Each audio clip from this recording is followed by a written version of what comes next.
பசுமை பசுமை பசுமை பசுமை பசுமை பசுமை பசுமை பசுமை பசுமை 90.4 FM.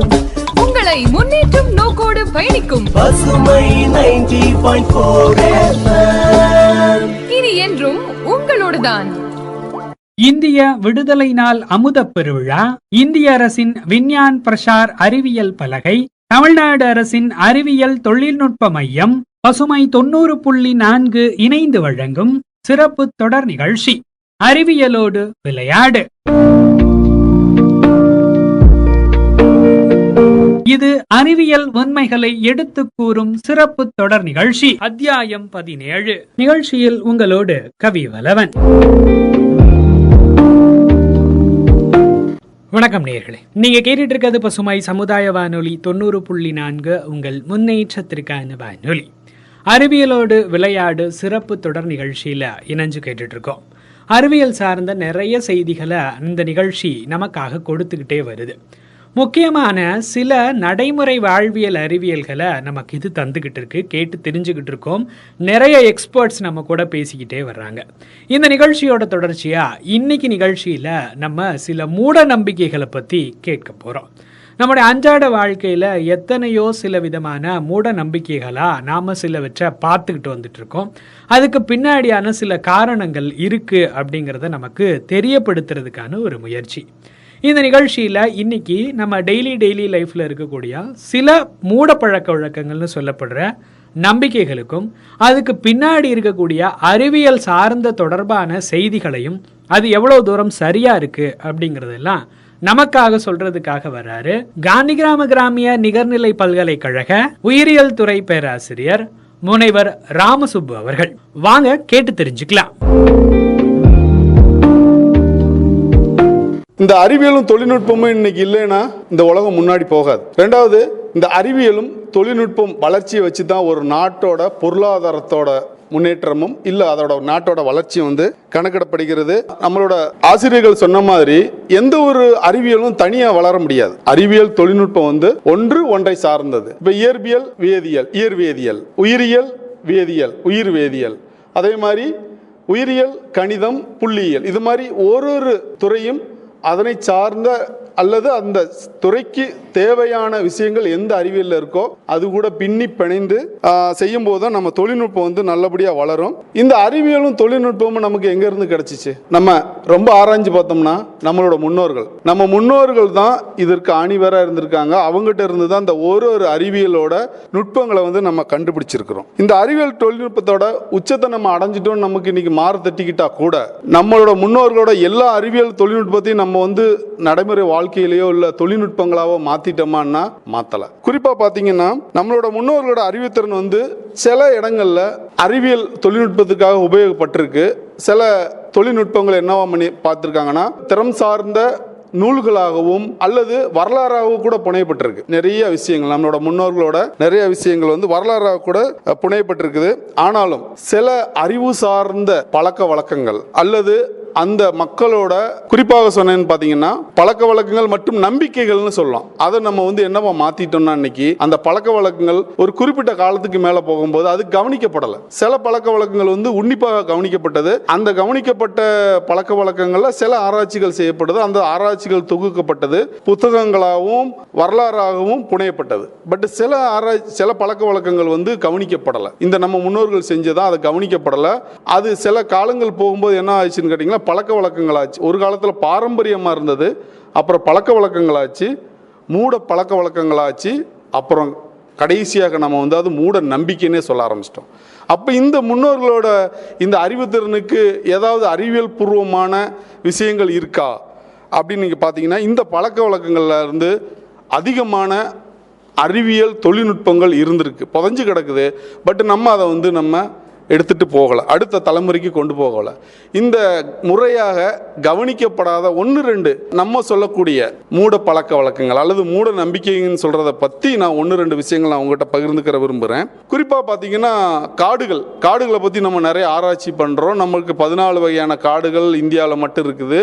அது தமிழகத்தில் ஒரு 7 வகையான காடுகள் இருக்குது. இந்த காடுகளை சுற்றிக்கிட்டு வரும்போது பார்த்தீங்கன்னா ஒரு சில இடங்களை மதிக்கெட்டான் சோலை தமிழில் சொல்லும்போது மதிக்கட்டான் சோலை அப்படிங்கிற ஒரு வார்த்தை உபயோகிக்கிறாங்க. அப்போ மக்களோட நம்பிக்கை என்னன்னு கேட்டிங்கன்னா, இந்த காடுகளுக்குள்ளே போகும்போது இங்கே இருக்கக்கூடிய சில குறிப்பிட்ட தாவரங்கள் வந்து மனிதர்களோட மதியை வந்து இழக்க செய்யும் அல்லது மதியை மாற்றிவிடும் அப்படிங்கிற மாதிரியான ஒரு மூட பழக்க வழக்கங்கள் இருக்கு. குறிப்பாக இதுக்குள்ள ஏதாவது அறிவியல் இருக்கா? அப்போ அந்த காலத்து முன்னோர்கள் வந்து இந்த நேமிங் பேட்டர்ன், அதாவது பெயரிடும் முறையில் கண்டிப்பாக தவறு செய்ய மாட்டாங்க. ஆனால் எல்லா முன்னோர்களும் சரியான விஷயத்தை முன்னோட்டு கொண்டு போயிருக்காங்களா அப்படின்னா அப்படி இல்லை. பட்டு அதிகப்படியான இந்த முன்னோர்கள் அறிவுத்திறன் வந்து சிறப்பான முறையில் தான் இருந்திருக்கு. இப்போ இந்த மதிக்கெட்டான் சோலை இப்போ காடுகளுக்குள்ளே போகும்போது இப்போ ஆராய்ச்சியாளர்கள் என்ன போலவங்க என்ன பண்ணுவாங்கன்னா, ஒரு ஆராய்ச்சி காடுகளுக்குள்ளே நடக்கக்கூடிய ஆராய்ச்சி ஒரு 15 நாட்கள் வந்து நடக்கும். அப்போ இந்த 18 நாட்களும் காடுகளுக்குள்ளே ஒரு வழியை போயிட்டு திரும்பி வர்றதுக்கு நாங்கள் சில இடங்களை வந்து குறித்து வச்சுக்கிறோம். இந்த இடங்கள் இந்த மாதிரி இருந்தது, இந்த மாதிரி இடந்தது அப்படின்னு குறித்து வச்சுக்கிறோம். இந்த காடுகளுக்குள்ளே போகும்போதும் வேற ஒரு குறிப்பான ஒரு விஷயத்தை நாங்கள் கவனிப்போம். அது வந்து சூரிய ஒளி. சூரிய ஒளி காடுகளுக்குள்ளே படும்போது அது எந்த திசையிலிருந்து இந்த சூரிய ஒளி வருகிறது, அப்போ அந்த திசையை கணக்கு பண்ணி அந்த வழியில் நம்ம போய்கிட்டு இருக்கோம். இதே வழியில் நம்ம வந்து திரும்பி வரணும் அப்படிங்கிற ஒரு இதை நம்ம பார்த்துட்டு இருப்போம். இந்த மதிக்கட்டான் சோலையில் இருக்கக்கூடிய ஒரு குணாதிசயம் என்னன்னு கேட்டிங்கன்னா, மிகவும் தட்பவெப்ப மண்டலங்களில் உள்ள ஒரு காடுகளோட ஒரு சிறப்பு வகையான ஒரு காடுகள்.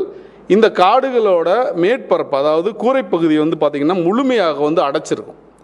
அப்போ சூரிய ஒளி வந்து தரைப்பகுதியில் வந்து விழுகாது.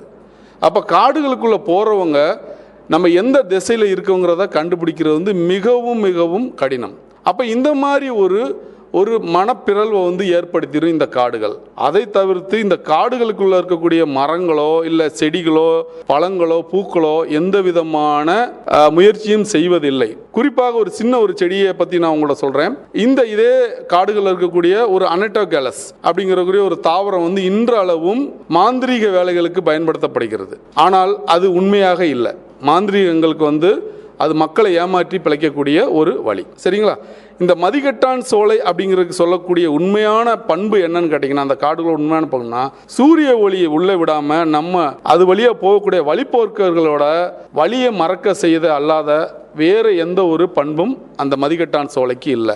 தீபகற்ப இந்தியாவில் பார்த்தீங்கன்னா 3 இடங்களில் வந்து மதிக்கட்டான் சோலை இருக்குது. ஒன்று வந்து கொல்லிமலை, இரண்டாவது வந்து கேரளா வனப்பகுதியில் வந்து போடிமெட்டுன்னு ஒரு இடத்துல இருக்குது. நம்ம கொடைக்கானல் மலைப்பகுதியில் பேரிஜம் என்று சொல்லக்கூடிய இடத்துல வந்துட்டு வேற ஒரு மதிக்கட்டான் சோலை இருக்குது. நீங்கள் உங்களுக்கு டைம் கிடைக்கும் போது அதை பார்க்கலாம். ரெண்டாவது ஒரு மூட பழக்க வழக்கம், பூனை வந்து குறுக்க ஓடுறது. அதுவும் வலது பக்கத்திலிருந்து இடது பக்கத்தமா ஓடுறது. அப்போ வலது பக்கத்திலிருந்து இடது பக்கமா ஓடுனா அது அபசகனமா? அபசகனம் இல்லை. ஆனால் அந்த வழிப்போக்கர்களுக்கு ஒரு சேதத்தை விளைவிக்கும். நீங்கள் விலங்குகளில் குறிப்பாக பூனை குடும்பம், அப்புறம் நாய் குடும்பம், நான் சொல்கிறது காடுகளில் இருக்கக்கூடிய பூனை குடும்பம், நாய் குடும்பம், ஒரு அதிகப்படியான மாமிச பட்சிகள். இந்த மாமிச பட்சிகள் என்னன்னு கேட்டிங்கன்னா, இறைகளை விரட்டும் போது என்னன்னு கேட்டிங்கன்னா அதிகப்படியாக இடது பக்கமாக திரும்புவான். வேகமாக ஓடும்போது அதிகப்படியான இடது பக்கம் திரும்பல் இருக்கும். மோரோவர் அது இல்லாமல் இடது பக்கம் திரும்பி உடனே வலது பக்கம் திரும்புவான். அதிகமான வளைவு வந்து இடது பக்கம் தான் இருக்கும். அப்போ அதிகமான இடது பக்கம் இருக்கும்போது இப்போ ஒருவேளை நம்ம நடந்து போய்கிட்டு இருக்க வழியே வலது பக்கத்திலிருந்து ஒரு பூனை குறுக்க வருதுன்னா உடனே அது என்ன பண்ணும், இடது பக்கம் திரும்பும், அப்புறம் பழையபடி வலது பக்கம் திரும்பும். இந்த சறுக்கல் வந்துட்டு நம்ம வழிபோக்கர்களுக்கு வந்து ஒரு தொந்தரவு ஏற்படுத்தலாம். ஒரு வேளை வாகனங்களில் போகிறவங்களுக்கு வந்து ஒரு பெரிய வந்து விபத்தை ஏற்படுத்திடலாம். அதனால தான் வந்துட்டு இந்த பூனை குறுக்க போகிறது வந்து, ஆனால் நம்ம ஒரு பூனையை மட்டும் தான் குறிப்பிடுறோம். ஆனால் பூனைக்கு முன்னாடி ஒரு எலி இருக்கும். அதை குறிப்பிட்டு தான் இந்த விஷயங்கள்லாம் அந்த நம்ம முன்னோர்கள் வந்து சொல்லிக்கிட்டு இருக்கிறாங்க. அறிவியலால் ஆகாதது எதுவுமே இல்ல, அதன் வளர்ச்சிதானே மனித குலத்தின் ஆற்றலின் எல்ல. அறிவியலால் ஆகாதது எதுவுமே இல்ல, அதன் வளர்ச்சிதானே மனித குலத்தின் ஆற்றலின் எல்ல. நொடிக்கு நொடி அறிவியலின் புதிய முயற்சியால், நொடிக்கு நொடி அறிவியலின் புதிய முயற்சியால் மனிதன் சிரித்திடவே புதிய விடியல் நம்ம பூமியில். மனிதன் சிரித்திடவே புதிய விடியல் நம்ம பூமியில். அறிவியலால் ஆகாதது எதுவுமே இல்ல, அதன் வளர்ச்சிதானே மனித குலத்தின் ஆற்றலின் அல்ல. கைபேசி தொலைபேசி அறிவியல் தாங்க, காணும் தொலைக்காட்சி நிகழ்வுகளோ அறிவியல் தாங்க. கைபேசி தொலைபேசி அறிவியல் தாங்க, காணும் தொலைக்காட்சி நிகழ்வுகளும் அறிவியல் தாங்க, இன்டர்நெட் இமெயிலும் அறிவியல் தாங்க, இன்டர்நெட் இமெயிலும் அறிவியல் தாங்க, இனிய பயணம் தரும் வாகனமும் அறிவியல் தாங்க, இனிய பயணம் தரும் வாகனமும் அறிவியல் தாங்க. அறிவியலால் ஆகாதது எதுவுமே இல்லை, அதன் வளர்ச்சிதானே மனித குலத்தின் ஆற்றலின் எல்லை. மொழிபெயர்க்கும் இயந்திரமும் அறிவியல் தாங்க, நம் விழிகாக்கும் மருத்துவமும் அறிவியல் தாங்க. மொழிபெயர்க்கும் இயந்திரமும் அறிவியல் தாங்க, நம் விழிகாக்கும் மருத்துவமும் அறிவியல் தாங்க. சுற்றும் பூமி நிகழ்வை உணர செய்திடும் நம்மை, சுற்றும் பூமி நிகழ்வை உணர செய்திடும் நம்மை, சூரிய சக்தியினால் பயனை தரும் அறிவியல் தாங்க, சூரிய சக்தியினால் பயனை தரும் அறிவியல் தாங்க. அறிவியலால் ஆகாதது எதுவுமே இல்லை, அதன் வளர்ச்சிதானே மனித குலத்தின் ஆற்றலின் எல்லை. ஏசி முதல் இயந்திரங்கள் இயங்க செய்திடும், நம் எல்லோருக்கும் சிறந்த வாழ்வை நாளும் கொடுத்திடும். ஏசி முதல் இயந்திரங்கள் இயங்க செய்திடும், நம் எல்லோருக்கும் சிறந்த வாழ்வை நாளும் கொடுத்திடும். வானவெளியில் வர்ணமிகு ஜாலங்காட்டுங்க, வானவெளியில் வர்ணமிகு ஜாலங்காட்டுங்க, பசுமை வானொலியின் நிகழ்ச்சியினை கேட்டு மகிழுங்க, பசுமை வானொலியின் நிகழ்ச்சியினை கேட்டு மகிழுங்க, தினமும் கேட்டு மகிழுங்க, நீங்க கேட்டு மகிழுங்க. பாடல் கலைமாமணி ஆ பழனியா பிள்ளை அவர்கள் பாடியவர் கண்டன்விலை திரு இ ராஜேந்திரன் அவர்கள். அடுத்தது ஒன்று கேட்டிங்கன்னா பாம்புகளை பற்றி அதிகப்படியான புரிதல் நம்ம முன்னோர்கள்கிட்ட இருந்திருக்கு. பொதுவாக கிராமத்தை ஒட்டி இருக்க மக்கள் பாம்புகளை தெய்வமாகவும் நண்பர்களாகவும் வணங்குறாங்க. ஏன்னா அவன் எலிகளோட இனப்பெருக்கத்தை கட்டுப்படுத்தும். அப்புறம் பின்ன நம்ம அந்த இடங்களில் இருக்கக்கூடிய வேறு ஏதாவது விலங்குகளோட வருத்தை குறைக்கும். ஏன்னா அவங்களுக்குள்ள ஒரு சுற்றளவு, ஒரு குறிப்பிட்ட சுற்றளவில் தான் பாம்புகள் வசிக்கும். இப்போ நம்ம பார்த்துருக்கலாம், பாம்பு புத்து, கரையான் புத்து என்று சொல்லக்கூடிய பாம்பு புத்து. கரையான் உண்டாக்கி வச்ச ஒரு புத்துக்குள்ள பாம்பு சென்று கொஞ்ச நாளைக்கு இருக்கலாம். பாம்புகள் ஒரு இடத்துல தங்காது. கூடி போனால் ஒரு 2 நாட்கள் 3 நாட்களுக்கு மேலே அந்த இடத்துல இருக்காது. ஒரு இடம் விட்டு இடம் பெயர்ந்துட்டே போகும். அப்போ நம்ம முன்னோர்கள் என்ன பண்ணாங்க, எங்கெங்கெல்லாம் இந்த பாம்பு புத்துன்னு இல்லாமல் ஒரு பெரிய தொலைவுள்ள ஒரு இடத்துல பாம்புகளை பார்த்து விட்டால், பாம்புகளை பார்த்துவிட்டா என்னென்னா அந்த இடத்த வணங்கவும், அந்த இடங்கள்ல பார்த்தீங்கன்னா கொஞ்சம் பாலையும் ஊற்றுவாங்க, அது கூட 1 2 முட்டைகளையும் வச்சிருவாங்க. கோழி முட்டைகளை படையலாக வச்சிருவாங்க. இதுக்குள்ள ஒரு சயின்ஸ் இருக்கு. என்ன சயின்ஸு? இந்த பாம்புகள் கம்யூனிகேட் பண்றது, அதாவது ஆண் பெண்ணை தொடர்பு கொள்றதுக்கு அவங்களுக்கு வேற வழி இல்லை. அதிகப்படியான ஒளி எழுப்ப முடியாத விலங்குகள்லாம் என்ன பண்றான்னா ஒரு கெமிக்கல் சிக்னல், அதாவது ஒரு இதை காற்றுல பரவ விடுறது. இப்போ நான் ஆண் பெண் கூட இணை சேர ரெடியாக இருக்கேன் அப்படிங்கிற மாதிரி ஒரு கம்யூனிகேஷன், ஒரு தொடர்பியலை உண்டாக்குறது. அப்போ பெண் எங்கே இருக்குதோ பெண் ஆணை தேடி வரலாம், அல்லது ஆண் பெண்ணை தேடி வரலாம். ஆணும் இந்த வேதிப்பொருள்களை வெளியேற்றும், பெண்ணும் இதை வெளியேற்றும்.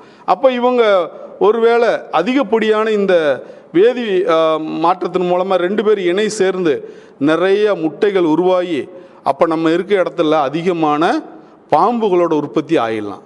அப்போ நம்மளோட முன்னோர்கள் என்ன பண்ணாங்க, பாலை ஊற்றி வச்சுருவாங்க. பால் உங்களுக்கு பார்த்தீங்கன்னா ஒரு 20 நிமிஷத்துக்கு 25 நிமிஷத்துக்கு மேலே கெட்டு போயிடும். 1 மணி நேரத்துக்கு மேலே ஒரு தேவையில்லாத ஒரு நெடி உண்டாக்கிடும். அதே மாதிரி முட்டை தெரிஞ்சோ தெரியாமல் உடஞ்சிருச்சிங்கன்னா ஒரு 20 நிமிஷத்துக்கு மேலே ஒரு நெடியை உண்டாக்கும். இந்த நெடி என்ன பண்ணுன்னு கேட்டிங்கன்னா ஆணுக்கும் பெண்ணுக்கும் இடையில இருக்கக்கூடிய அந்த ஒரு கம்யூனிகேஷன் இருக்கு இல்லையா, கெமிக்கல் சிக்னலை தடை பண்ணிடுவோம். அப்போது ஆண் பெண்ணை தொடர்பு கொள்ள முடியாது, பெண் ஆணை தொடர்பு கொள்ள முடியாது.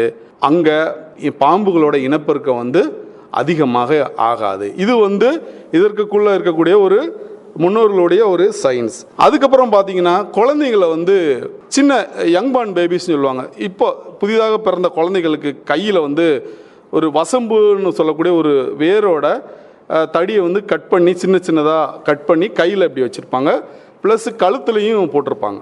இதில் என்ன ஒரு அறிவியல் இருக்குன்னா, அந்த வசம்பு அப்படின்னு சொல்றக்கூடிய அந்த இதை வந்து குழந்தைகள் சாதாரணமாக இருக்கும்போது கையை வந்து இப்படியே வந்து நக்கி பார்க்கலாம், அல்லது இந்த படுத்திருக்கும் போது இந்த கழுத்தில் கிடக்கக்கூடிய அந்த மாலை வந்து வாயில் படலாம். அப்போ படும்போது என்னன்னு கேட்டிங்கன்னா, புதிதாக பிறந்த குழந்தைய வந்து அம்மா வயிற்றுக்குள்ள இருக்கும்போது நல்ல ஹை இம்யூனிட்டி பவர், அதாவது அந்த நோய் எதிர்ப்பு சக்தி வந்து அதிகமாக இருக்கும். ஆனால் பிறந்து வெளியே வந்த உடனே பார்த்தீங்கன்னா நிறைய நுண்ணுயிர்களோட தாக்குதல் அதிகமாக வந்துடும்.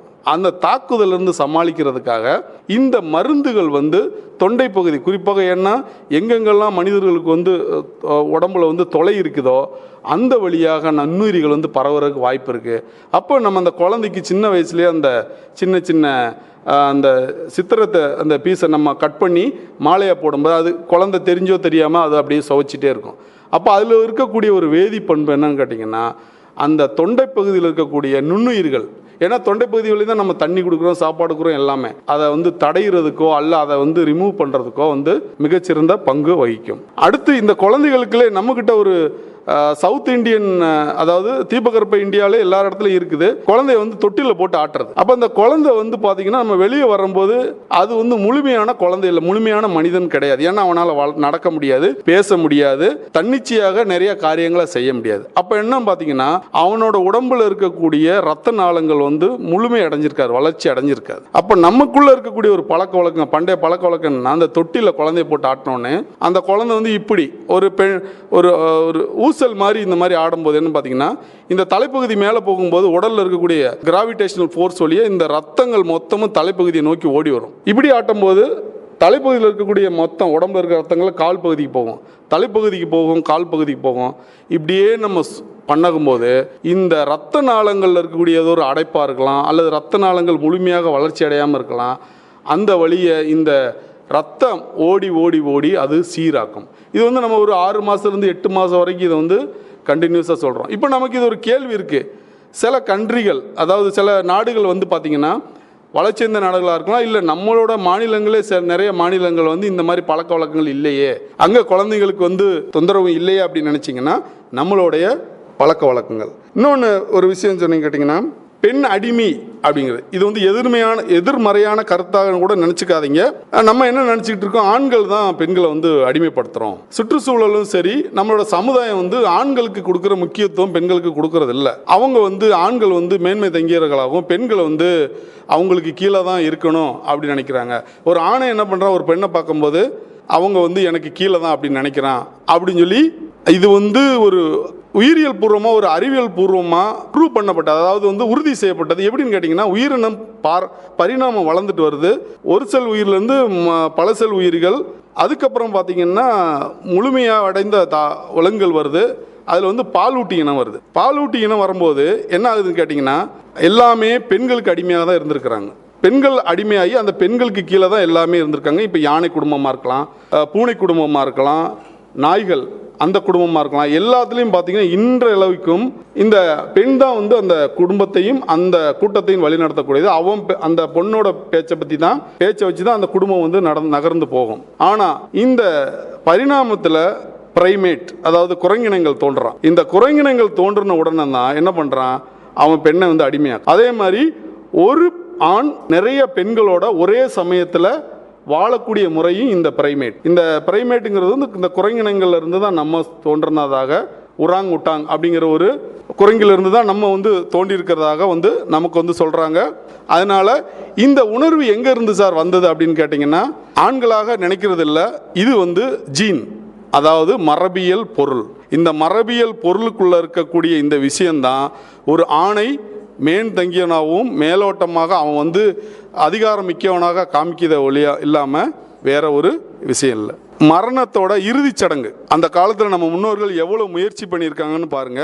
அந்த இறுதிச் சடங்காக பார்க்கக்கூடாது, அதில் ஒரு பெரிய அறிவியல் இருக்கு. இப்போ நீங்கள் ஒருத்தர் வந்து இறந்து போயிட்டார், இன்னைக்கு வைக்கிற மாதிரி நம்ம வந்து ஒரு குளிர்சாதன பெட்டிக்குள்ள அடக்கிறது இல்லை. அந்த காலத்தில் அந்த இறந்து போன உடலை என்ன பண்றாங்க, வச்சுட்டு படுக்க வச்சுட்டு அதிகமான சத்தத்தை கொண்ட மேளங்களை அடிக்கிறாங்க. அப்போ மற்ற உடல் செயலிழந்து போயிருக்கலாம், அந்த காதுகளில் பட்டு ஒருவேளை அந்த உடலுக்கு வந்து உயிர் கிடைக்கலாம், அதனால சத்தமாக மேளத்தை எழுப்பாங்க. அப்பயும் இல்லை. அப்புறம் அந்த சடங்கு சம்பிரதாயங்களில் படுக்க வச்சிருக்கும் போது அவங்கள குளிப்பாட்டுறது, ஒருவேளை உள்ளுறுப்புகள் வந்து நல்லா இருக்கலாமா இருக்கும், அப்போ மேலே உடம்புல வந்து தண்ணீர் ஊற்றும் போது ஒரு செல்லோட அதாவது ஆக்டிவிட்டியை கூட்டலாம், அதாவது செயலை வந்து திருப்திப்படுத்தலாம் அப்படின்னு சொல்லிட்டு தண்ணி ஊற்றுவாங்க. ஒருவேளை அங்கேயும் இல்லை அப்படின்னு கேட்டிங்கன்னா நிறைய மாலைகள், விதவிதமான மாலைகள், ஒருவேளை மூக்குல இருந்து சென்ஸ் வந்து அந்த உடல் உயிரோட இருக்குதா அதை நம்ம வந்து எப்படியாவது கண்டுபிடிக்கலாமான்னு சொல்லி விதவிதமான மலர்களை கொண்ட மலர்களை வந்து அவங்க போடுவாங்க. அப்பையும் இதாகாது. கடைசியாக கூட நீங்க பாத்தீங்கன்னா புதைக்கும் போது அவங்களோட வலது அல்லது இடது கையை அறுத்து பார்ப்பாங்க. அறுத்து பார்க்கும்போது என்ன ஆகுதுன்னு கேட்டீங்கன்னா அந்த இடத்துல ரத்த நாளங்கள் கிழிந்து அதுல இருந்து ஒரு சொட்டு ரத்தம் கூட வந்துருச்சுன்னா நம்ம உறுதிப்படுத்தலாம் அந்த உடல் வந்து இன்னமும் உயிரோட தான் இருக்குது, இல்லை உயிர் இல்லை. அப்போ ரத்த நாளங்களை கிழிச்சாலும் உடலில் வந்து உயிர் இல்லை அப்படிங்கிறத முழுமையாக வந்து திருப்திப்படுத்திக்கிட்டு தான் நம்ம வந்து புதைக்கவும் செய்கிறாங்க. அப்போ இந்த சடங்கு சம்பிரதாயங்களை வந்து நம்ம அங்கே இங்கே கேட்டுட்டு சில சம்பிரதாயங்களை விட்டவும் செஞ்சிட்டோம். அவங்களோட தலைப்பகுதியில் நறுமணம் வாய்ந்த மெழுகுவர்த்திகளோ பத்தி குச்சிகளோ நம்ம வந்து கொளுத்தி வைக்கும்போது அந்த மூக்கு பகுதியில் இருக்கக்கூடிய அந்த சென்சார் ஆர்கன்ஸை வந்து ஸ்டிமுலேட் பண்ணலாம். அதை தூண்டும் போது அந்த உடல் வந்து ஒரு வேளை உயிர் பெற்றலாமா அப்படிங்கிற மாதிரி கூட இருக்கலாம். கடைசியா ஒரு வார்த்தை மட்டும் சொல்லி முடிச்சிடுறேன். ஆமை புகுந்த வீடு உருப்படாது. இது வந்து சாதாரண ஒரு பழமொழி. உண்மையில ஆமை புகுந்த வீடு உருப்படாதா சார் அப்படின்னா அப்படி இல்லை. இப்போ ஒரு ஆமை வந்து மிகவும் மெதுவாக நடக்கக்கூடிய ஒரு உயிரினம். அது மேலே கொஞ்சம் உயரமா கூட ஏற முடியாது. அப்போ உங்களுடைய வீடு ஆமை புகுந்து வர்ற அளவுக்கு தாழ்வான பகுதிகளில் இருந்தால் முழுவதுமாக உங்களோட வீடு வெள்ளத்தினாலோ இல்லை வேறு வகையான இயற்கை சீற்றங்களால் அழிந்து போயிடலாம். அதனால ஆமை புகரக்கூடிய அளவுக்கு உங்களோட வீடு தாழ்வாக இருக்கக்கூடாது. இதுதான் உண்மையான சயின்ஸ். நம்ம சொல்றோம், அதுக்கு பின்னாடி என்ன சொல்றோம்? ஆமை புகுந்த வீடு உருப்படாது அப்படிங்கிற சொல்ற வார்த்தைக்கு என்னன்னு கேட்டீங்கன்னா உங்களோட குடும்பம் தலை தோங்காது. அவ்வளவுதான். வாய்ப்பு கொடுத்த பசுமை எஃப்எம்முக்கு நன்றி கூறி விடைபெறுகிறேன். நன்றி, வணக்கம்.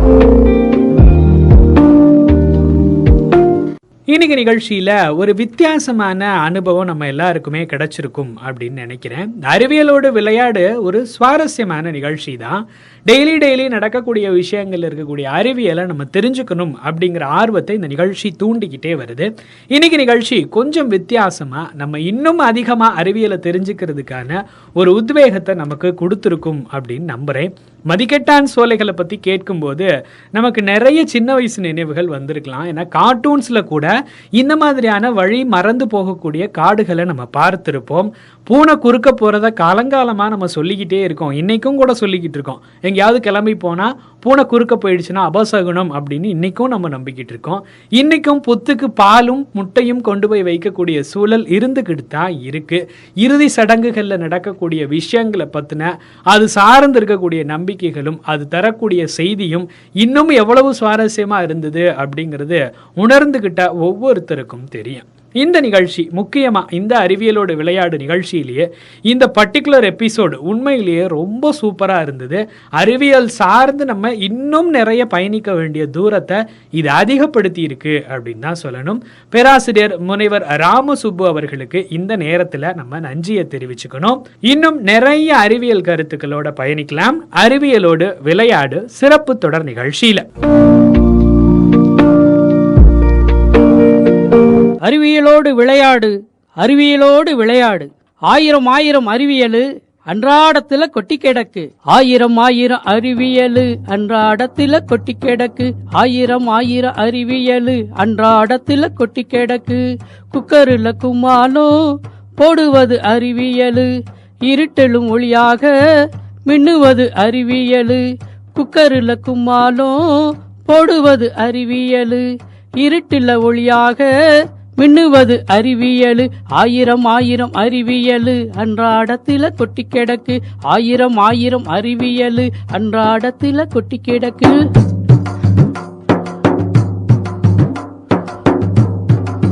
அணுவ பிளந்துதான் ஆராய்ச்சி செய்திடுவோம். அண்டம் முழுவதுமே அளந்து மகிழ்ந்திடுவோம். அணுவ பிளந்துதான் ஆராய்ச்சி செய்திடுவோம். அண்டம் முழுவதுமே அளந்து மகிழ்ந்திடுவோம். கணினியில் கல்வியுமே கற்றுத்தரும் அறிவியலே. கைபேசி முகநூலில் கருத்தாக்கம் அறிவியலே.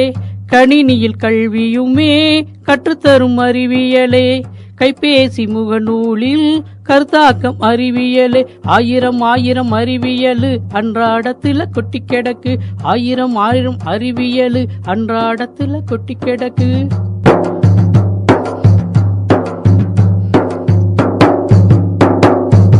விவசாயம் செய்திடுவோம், விண்ணிலே பறந்திடுவோம், விவசாயம் செய்திடுவோம், விண்ணிலே பறந்திடுவோம்.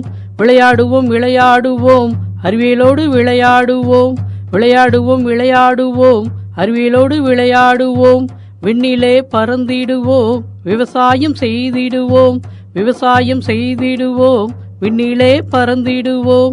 விளையாடுவோம் விளையாடுவோம், அறிவியலோடு விளையாடுவோம். ஆயிரம் ஆயிரம் அறிவியலு அன்றாடத்தில கொட்டி கிடக்கு, ஆயிரம் ஆயிரம் அறிவியலு அன்றாடத்தில கொட்டி கிடக்கு, அன்றாடத்தில கொட்டி கிடக்கு, அன்றாடத்தில கொட்டி கிடக்கு. அறிவியலோடு விளையாடு, அறிவியலோடு விளையாடு. இந்த அறிவியலோடு விளையாடு சிறப்பு தொடர் நிகழ்ச்சியை பத்தின உங்களுடைய கருத்துக்களை பசுமை வானொலி 90.4 H2/30 ஆரம் காலனி செகண்ட் கிராஸ் திண்டுக்கல் அப்படிங்கிற அட்ரஸ்க்கு எழுதி அனுப்பலாம். இல்லைன்னா 9486974747 அப்படிங்கிற நம்ம பசுமை வானொலியோட வாட்ஸ்அப் நம்பருக்கு அனுப்பலாம். இது இல்லாம பசுமை FM அப்படிங்கிற FB, இன்ஸ்டாகிராம், ட்விட்டர் பேஜ்கள்லயும் உங்களுடைய கருத்துக்களை நீங்க பகிர்ந்துக்கலாம். இன்னொரு நிகழ்ச்சியில உங்களை சந்திக்கும் வரை உங்களிடமிருந்து விடை பெறுவது உங்கள் அன்பு தோழன் கவிவலவன்.